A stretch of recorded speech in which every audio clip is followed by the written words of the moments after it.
Hi. இங்கே பாருங்கள், இந்த மாதிரி ஒரு க்ரோ பேக் எடுத்துக்கோங்க. இதோட சைஸ் பார்த்தீங்கன்னா 15க்கு 18 இந்த மாதிரி நல்லா அகலமாக ஒரு பேக் எடுத்துக்கிட்டு இதில் வந்து காயர் பித்து, அதுக்கப்புறம் வந்து நீம் பெஸ்ட்டு பூச்சி வராமல் இருக்கிறதுக்கு, அதுக்கப்புறம் வேர் ஊக்கி செடி நல்லா வளர்கிறதுக்கு அசோஸ்பைரிலம் இதெல்லாம் ஆட் பண்ணியிருக்கேன். லாஸ்ட்டாக நம்ம என்ன பண்ணணும் அப்படின்னா கொஞ்சமாக மண்ணை ஆட் பண்ணிக்கணும்.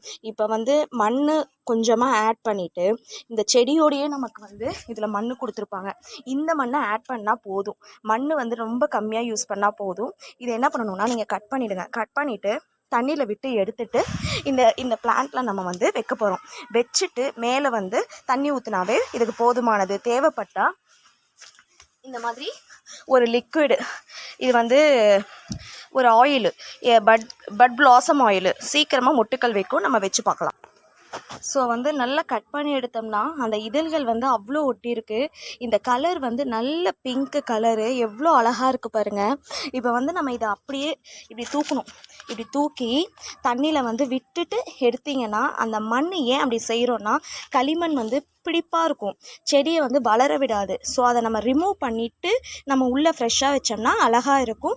சீக்கிரமாக நமக்கு வந்து மொட்டுக்கள் வந்து பிடிக்கும். வாங்க எப்படி பண்ணுறேன்னு காட்டுறேன்.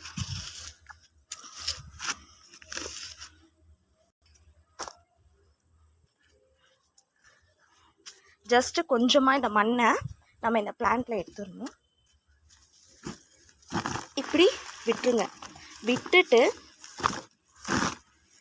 இந்த வேர் ஃப்ரீயாக இருக்கணும். வேர் ஃப்ரீயாக இருந்தால் தான் ரோஜா செடி வந்து வீணாக போகாது.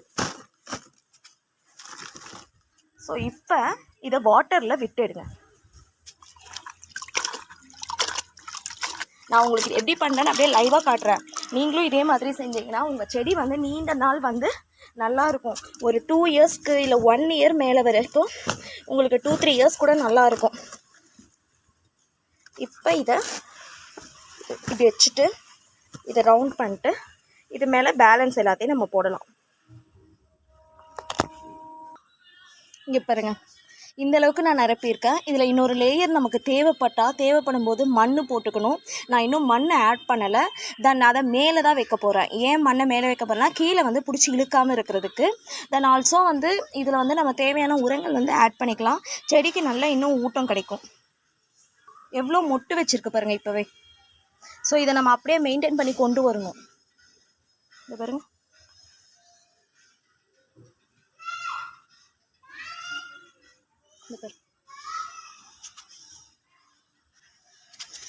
உங்களுக்கு இதெல்லாம் பிடிச்சிருந்ததுன்னா இது எப்படி செய்யணும், இதுக்கு தேவையான திங்ஸ் ஏதாவது வேணும்னாலும் கண்டிப்பாக வந்து கமெண்ட் பாக்ஸில் கமெண்ட் கொடுங்க. இதில் வந்து நிறைய மொட்டுக்களை வந்து நம்ம வந்து இன்னும் வந்து நல்லா பேர்ன் அப் பண்ணணும் அப்படின்னா அந்த க்ரோனப்க்கு வந்து நம்ம வந்து இதுக்கு தேவையான உரங்கள் சேர்த்துட்டே இருந்தீங்கன்னா நல்லா இருக்கும். என்கிட்ட அப்படி எதுவுமே இல்லை. என்ன பண்ணலான்னா உங்கள் வீட்டில் இருக்கிற கருவேப்பிலெல்லாம் வேஸ்ட்டாக போச்சுன்னா அதை நல்லா நசுக்கி இதுக்கு போடலாம். அதுவும் ஒரு பெஸ்ட்டு வந்து ஃபெர்டிலைசர் தான். இந்த கார்டன் சம்மந்தமாக உங்களுக்கு ஏதாவது திங்ஸ் தேவைப்பட்டால் கூட நீங்கள் வந்து கமெண்ட் பாக்ஸில் நீங்கள் கொடுக்கலாம். நம்மளோட 3 ரோசஸ் ரெடி.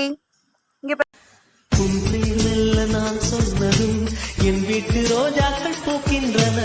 ஒரு நாள் உனை காணாவிடி எங்கே உணர்ந்தென்று கேட்கின்றன.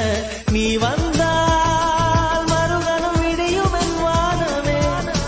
மழையில் நீ நனைகையில் எனக்கு காய்ச்சல் வரும். வெயிலில்